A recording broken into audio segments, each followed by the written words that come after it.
Hello and good evening everyone, this is Kumar here. और आज का जो हमारा सेशन है ये उन स्टूडेंट्स के लिए है जो सीजीएल मेंस और सीएचएसएल की तैयारी कर रहे हैं।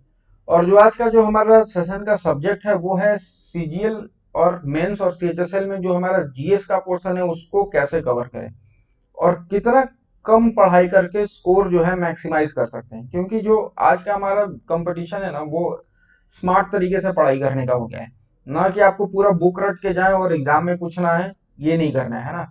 तो आज का जो हमारा हम लोगों ने एनालिसिस किया है वो सीजीएल 2022 का जो पेपर आया हुआ है ना, उस पे बेस्ड है कि सीजीएल 2022 में किस किस टॉपिक से कितना सवाल पूछा गया है। इसी से इसी उसी का जो ये निचोड़ है वो हमारा आज का सेशन है। तो सीजीएल मेंस और सीएचएसएल वाले दोनों मिस नहीं करना इस वीडियो को, ताकि जो अगर वो इस वीडियो को ध्यान से देखते हैं तो वो क्या है कि 80% स्कोर जो है जीएस में वो इजीली कर सकते हैं। क्योंकि मैथ, इंग्लिश और रीजनिंग जो चैप्टर है उसमें लगभग सारे इक्वली आगे खड़े हो जाएंगे, थोड़ा बहुत ऊपर नीचे करके।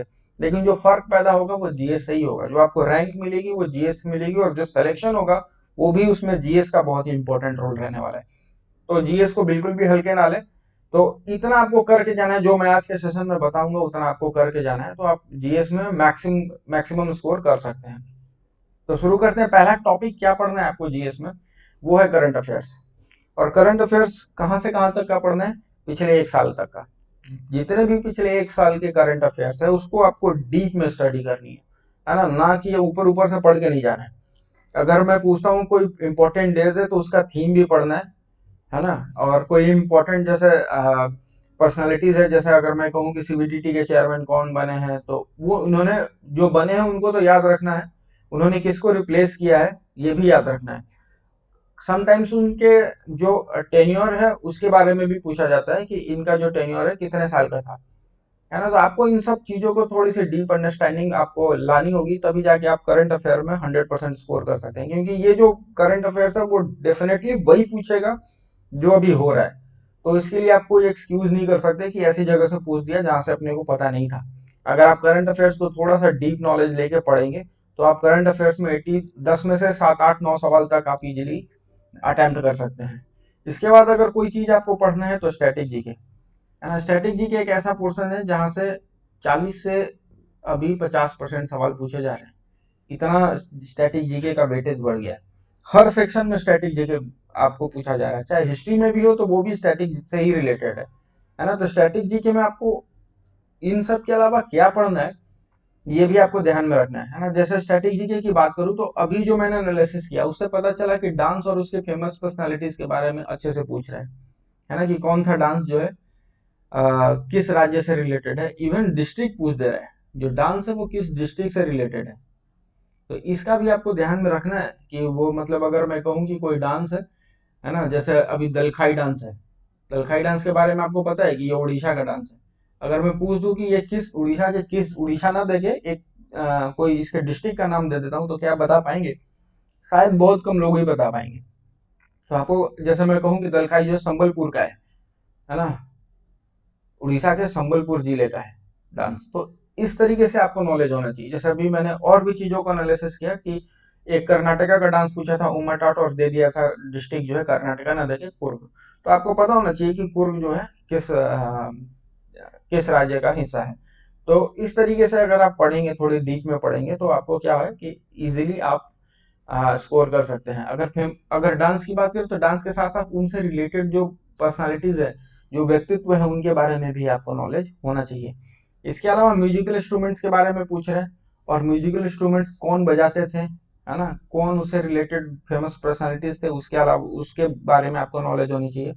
इसके अलावा वे लोग जो कला से जुड़े हैं, है ना, वे लोग जो घराने से जुड़े हैं, डिफरेंट डिफरेंट, जैसे लखनऊ घराने से निम्नलिखित में से कौन सा जुड़ा है, तो सारे घराने के बारे में आपको नॉलेज होनी चाहिए। इसके अलावा फेस्टिवल्स के बारे में नॉलेज होनी चाहिए, है ना, किस फेस्टिवल को किस स्टेट से रिलेटेड है। इसके अलावा किस मंथ में मनाया जाता है ना। अब मंथ भी कभी अभी हिंदू कैलेंडर के अकॉर्डिंग पूछा जा रहा है, तो इसका भी आपको ध्यान में रखना है ना। कि अगर पूछ दे रहा है कि दीपावली है या फिर दशहरा है, ये कौन से हिंदू कैलेंडर के अकॉर्डिंग किस मंथ में आता है, तो आपको ये पता होना चाहिए। हिंदू कैलेंडर जो है आपको पता होना चाहिए, तभी आप उस सवाल को अटेम्प्ट कर पाएंगे, क्योंकि सवाल का एक लेवल बढ़ा है, इसमें कोई डाउट नहीं है। इस सवाल को पहले पूछा जाता था किस राज्य से संबंधित है, तो अब ये भी पूछा जा रहा है, राज्य का नाम न कि जिला पूछा जा रहा है, या फिर जनजाति पूछी जा रही है ना, किस जनजाति द्वारा ये मनाया जाता है। इवन अब तो ये पूछा जा रहा है कि कौन से डांस जो है सर पर रख के जैसे कोई मिट्टी का बर्तन रख लिया, कौन सा डांस इस तरीके से किया जाता है, तो आपको पता होना चाहिए, इतना डीप नॉलेज होना चाहिए। पेंटिंग्स की इसके अलावा आपको पेंटिंग्स का ध्यान में रखना है, किस किस स्टेट से कौन सी पेंटिंग रिलेटेड है। इसके अलावा फर्स्ट इन इंडिया और वर्ल्ड के बारे में आपको नॉलेज होनी चाहिए। फेमस पर्सनालिटीज और देयर इंपॉर्टेंट वर्क के बारे में भी पता होना चाहिए। जैसे अगर मैं बात करूं लौह पुरुष सरदार वल्लभ भाई पटेल की, है तो उनके कौन कौन से इंपॉर्टेंट वर्क है आपको ये भी पता होना चाहिए। स्पोर्ट्स की बात करूं तो आपको उससे रिलेटेड जो वर्ड है वो पता होना चाहिए, है ना। जैसे अगर मैं बात करूं मिडॉन किस साइड किस मिडॉन जो है वर्ड किस स्पोर्ट से रिलेटेड है, तो वो क्रिकेट से रिलेटेड है, तो आपको ये पता होना चाहिए। इसके अलावा बुक्स एंड ऑथर, है ना, यहाँ पे राइटर ऑथर जो भी है वो पता होना चाहिए आपको कि पहले की बुक, अभी करंट वाली बुक्स जो अभी रिलीज हो रही है वो तो आपको पढ़ना ही पढ़ना है। इसके अलावा जो पहले जो इम्पोर्टेंट इम्पोर्टेंट फेमस पर्सनालिटीज जैसे अब्दुल कलाम आजाद, जवाहरलाल नेहरू, इन लोगों ने, बराक ओबामा ने, इन लोगों ने जो बुक्स लिखी है उसके बारे में आपको पता होना चाहिए। इसके अलावा इम्पोर्टेंट डेज जो है हमारे इंडिया से रिलेटेड, है ना, राष्ट्रीय युवा खेल दिवस कब मनाया जाता है, तो इस तरीके से जो हमारे डेज है इंपॉर्टेंट वो पता होना चाहिए। इसके अलावा थोड़े बहुत आपको वर्ल्ड जीके के बारे में पता होना चाहिए, जैसे हमारी नेबरिंग कंट्रीज के बारे में कौन कौन सी क्या क्या चीज़ फेमस है ना, तो उसके बारे में थोड़ी सी आपको नॉलेज होनी चाहिए। रिलीजियस प्लेसेस के बारे में भी नॉलेज होना चाहिए। जैसे मंदिर पूछ रहा है किस राज्य का ये मंदिर है, या फिर इस राज्य का जो मंदिर है वो किस गॉड को या किस भगवान को समर्पित है, तो इस तरीके से जो सवाल है घुमाने का वो आपको पूछा जा रहा है ना। अवार्ड्स के बारे में पता होना चाहिए। जैसे अभी मैं पूछूं कि अब्दुल कलाम आजाद को भारत रत्न किस वर्ष मिला था, तो बहुत सारे बच्चे जवाब नहीं दे पाएंगे, तो इसका भी आपको ध्यान में रखना है ना।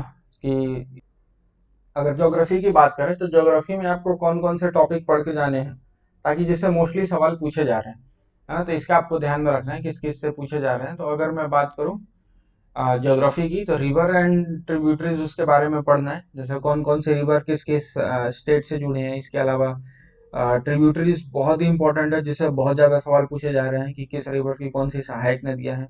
इसके अलावा थोड़े से आप इतना पढ़ लेना कि अगर जो ये मान लेते हैं अगर गंगा नदी है तो लेफ्ट साइड से कौन सी नदी मिल रही है, राइट साइड से कौन सी नदी मिल रही है, तो इसके बारे में भी आपको थोड़े पढ़ के जाना है, इसकी अंडरस्टैंडिंग आपको होनी चाहिए, तभी जाके अभी मेंस में आप सवाल कर पाएंगे जीएस के।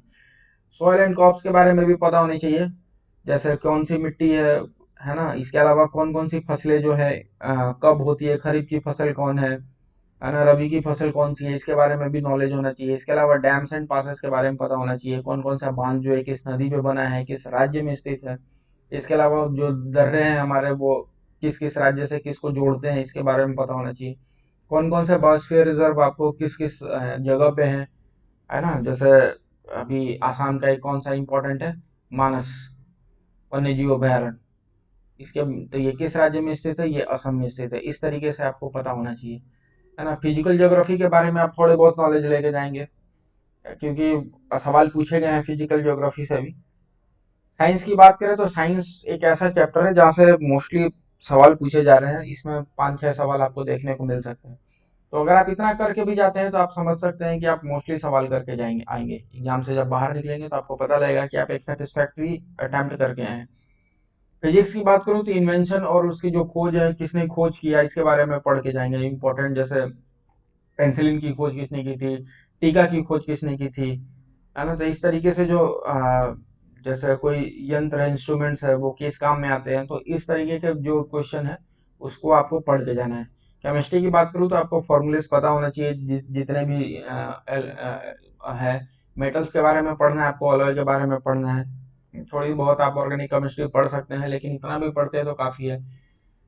बायोलॉजी को लेके अगर आप साइंटिफिक नेम आपको याद करके जाना है, विटामिन किस काम में आते हैं, किस किस विटामिन से कौन कौन से डिजीज होते हैं, आपको ये पता होना चाहिए, है ना। विटामिन को लेके नॉलेज थोड़ी आपकी अच्छी होनी चाहिए। या फिर बायोलॉजी से रिलेटेड जितने भी इन्वेंशन है वो आपको पता होना चाहिए, है ना। कौन से वर्ड के बायोलॉजी को किसने यूज किया था, ये सब आपको पता होना चाहिए। ब्लड ग्रुप्स जैसे है, इसकी खोज किसने की थी, ये आपको पता होना चाहिए, है ना। और डिजीज के बारे में आपको पता होना चाहिए कि कौन कौन सा डिजीज जो है उसमें क्या होती है ना, या फिर कौन सा डिजीज है ये किस रीजन से होता है, जैसे वायरस के बारे में, बैक्टीरिया के बारे में, कौन कौन से डिजीज किसके द्वारा होते हैं, कौन से डिजीज फंगस से होते हैं, तो ये सब आपको पता होना चाहिए, तभी आप सवाल जो है मैक्सिमम अटेम्प्ट कर पाएंगे। हिस्ट्री की बात करूँ तो आपको फैक्ट्स एकदम पूरे पता होना चाहिए, जितने भी फैक्ट्स हैं, इम्पोर्टेंट ईयर हैं वो पता होना चाहिए, है ना। थोड़ी डीप अंडरस्टैंडिंग हिस्ट्री में मॉडर्न हिस्ट्री से जरूरत है, क्योंकि मॉडर्न हिस्ट्री से ऐसे सवाल बहुत पूछे जाते हैं। अभी जैसे सवाल पूछा गया था कि हुमायूं के निम्नलिखित में से कौन सा एक हुमायूं का भाई है। हुमायूं 5 भाई थे, उनमें से 5 भाई में से बताना था कि कौन सा एक भाई जो है हुमायूं का है। तो इस तरीके से सवाल पूछे गए हैं, तो आपको थोड़ी सी जो नॉलेज है, जितना भी आपको नॉलेज है उससे थोड़ा बहुत नॉलेज आपको और गेन करनी है, उसी से रिलेटेड, उससे बाहर नहीं पूछ रहा है ना। जैसे अगर पूछा गया कि खिलजी वंश का शासन कब का था, है ना, तो आपको 4-5 वंश दे दिया जाएगा, डायनेस्टीज, और पूछा जाएगा कि इसको अपने कालक्रम के अकॉर्डिंग लगाएं कि कौन कौन से जो वंश है, डायनेस्टी, इन्होंने कब कब रूल किया। तो इस तरीके से आपको सवाल पूछे जा सकते हैं। इसके अलावा इम्पोर्टेंट ईयर जो है जैसे अगर बात करो कुतुब मीनार किस वर्ष बनाया गया था, है ना, विजयनगर की स्थापना किस वर्ष, किस शताब्दी में हुई थी, तो इस तरीके से सवाल आपको एकदम पक्का याद होनी चाहिए, तभी जाके बात बनेगी।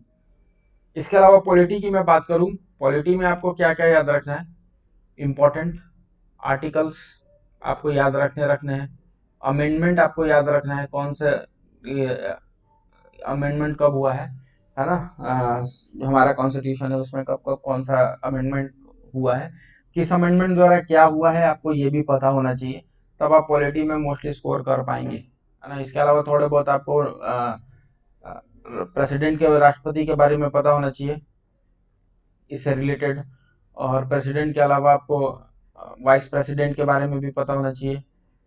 इसके अलावा सुप्रीम कोर्ट के बारे में पता होना चाहिए, ठीक है, प्राइम मिनिस्टर का क्या क्या पावर है, कौन कौन सा आर्टिकल किस चीज से रिलेटेड है, इतना आपको पता होना चाहिए, तब भी आप एक अच्छा स्कोर कर सकते हैं।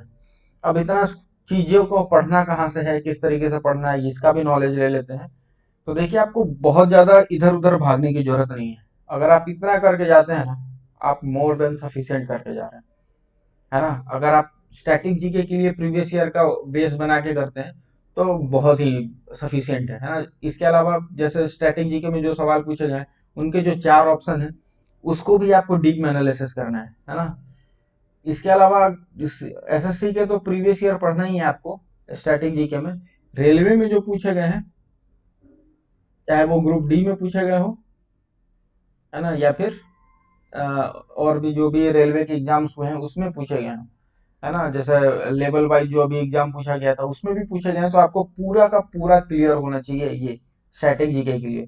और इनमें जो ऑप्शन आए हुए हैं उनको भी आपको बेहतरीन ढंग से एनालिसिस करना है, तब जाकर आप स्टैटिक जीके को एकदम कंप्लीटली सॉल्व कर पाएंगे, जो भी उसका चक्रव्यूह है वो तोड़ पाएंगे। अदरवाइज नहीं हो पाएगा। क्लियरली यही है शब्द है मेरा कि नहीं हो पाएगा, आप सिलेक्शन नहीं ले पाएंगे। इसके अलावा अगर मैं बुक्स की बात करूं तो अभी भी लूसेंट से बाहर नहीं पूछा जा रहा है ना। आपको, मैंने बहुत लोगों को देखा है कि बहुत हाई फाइज बुक पढ़ने जा रहे हैं, नो नीड। करंट अफेयर्स, है ना, स्ट्रेटेजिक जीके और लूसेंट, ये तीनों का डेडली कॉम्बिनेशन है। अगर आप इतना करके जाते हैं तो 100% इससे बाहर सवाल नहीं आने वाला। ये जो थ्योरी का बुक है, जिसको थ्योरी पसंद है उनको बहुत बढ़िया, है ना, लेकिन जिनको थ्योरी जिन्होंने कंप्लीट कर लिया है या फिर नहीं भी कंप्लीट करा है, उनके लिए ये बुक बहुत मस्त है। ऑब्जेक्टिव जो आप लगा के जाएंगे ना, ऑब्जेक्टिव आपको एकदम 100% जो है आपको स्कोर कराने वाला चीज है ना। इसमें इसमें भी स्टैटिक जीके है ना। इसमें भी मतलब खेल कूद से रिलेटेड जो क्वेश्चन है, स्पोर्ट्स से, पर्सन से, वो सारे, मैं तो कहूंगा इसमें जितने भी सवाल है, 1000, 2000, 5000 जितने भी सवाल है, आपको इनको पूरे को पूरे लगा के जाना है ना। इस चीज की मैं गारंटी दे सकता हूँ कि आप 70 to 80% स्कोर जो है जीएस में इजीली कर सकते हैं। यहाँ से आपको बाहर निकलने की जरूरत नहीं है। और प्रीवियस ईयर बिल्कुल ना पढ़े, है ना। जो भी सवाल एसएससी ने पूछा है उसको एकदम बिल्कुल नहीं पढ़ना है। स्टैटिक जीके को पढ़ना है ना। या फिर आप इतना अंदाजा लगाने के लिए पढ़ सकते हैं कि किस बेस पे पूछा जा रहा है ना। आपको उसको रट के नहीं जाना है, वो एग्जाम में नहीं आने वाला है, रिपीट नहीं होने वाला, है ना। तो ये जो लोग जो है प्रीवियस ईयर की वीडियो को जो बना रहे हैं, बायोलॉजी की या फिर हिस्ट्री की, ये पढ़ने की जरूरत नहीं है ना। आप इतना कर, अगर आप वो कर रहे हो तो आप टाइम वेस्ट कर रहे हो क्लियरली। तो आपको ये दो बुक के अलावा आपको करंट अफेयर्स पढ़ना है। इसके अलावा स्टैटिक जीके का मैंने बता दिया है, प्रीवियस ईयर स्टैटिक जीके पढ़िए, प्रीवियस ईयर पढ़ना, स्टैटिक जीके पढ़िए, है ना। इतना है कि आप 2-3 महीने में खत्म ही नहीं कर पाएंगे। एसएससी से रिलेटेड हो, है ना, ग्रुप डी से रिलेटेड हो, लेवल वाइज जो पूछे गए हैं, ग्रुप डी में लगभग 100 पेपर हुए हैं, है ना। तो 100 पेपर में अगर 4-5 सवाल भी पूछे गए हैं स्टैटिक जीके से, तो मान के चलिए कि 500 सवाल और 500 सवाल की 4 ऑप्शन, है ना। तो वो लगभग 2000 सवाल आप कवर कर रहे हैं सिर्फ रेलवे से। इसके अलावा मैं अभी एसएससी की बात नहीं कर रहा हूँ। तो अगर आप इतना करके जा रहे हैं तो आप मान सकते हैं कि आप 80% स्कोर या फिर सिलेक्शन लेने के लिए तैयार हैं। तो आज का हमारा सेशन इतना ही है, और हम लोग जितना भी, अगर आपको ये नॉलेज जो है अच्छा लगा हो तो लोगों के साथ शेयर करिएगा। इसके अलावा अगर स्टैटिक जीके के लिए हमारा एक सीरीज चल रहा है स्टैटिक जीके का, 1000 इंपॉर्टेंट क्वेश्चन, है ना, जो रेलवे और एसएससी के प्रीवियस ईयर पे बेस्ड है। आप इसको भी देख सकते हैं, ये कम, है ना। अगर आप इतना देखते हैं तो ये 15 मिनट में लगभग 25 से 30 सवाल हम कवर करते हैं, जिसमें 10 क्वेश्चन होते हैं, और 10 क्वेश्चन के अलावा जो उनके 4 ऑप्शन होते हैं उनको भी हम लोग कवर करते हैं। इसके अलावा जो एक्स्ट्रा इन्फॉर्मेशन है वो भी हम लोग आपके साथ शेयर करते हैं। तो ये बहुत ही वीडियो जो है हेल्पफुल रहने वाला है। तो अगर आप करना चाहते हैं तो बिल्कुल करें। अगर जिनको वीडियो देखने का इंटरेस्ट नहीं है तो वो इस तरीके से तैयारी कर सकते हैं, ये भी बढ़िया है। तो मिलते हैं हम लोग अगले वीडियो की तरफ, तब तक के लिए जय हिंद।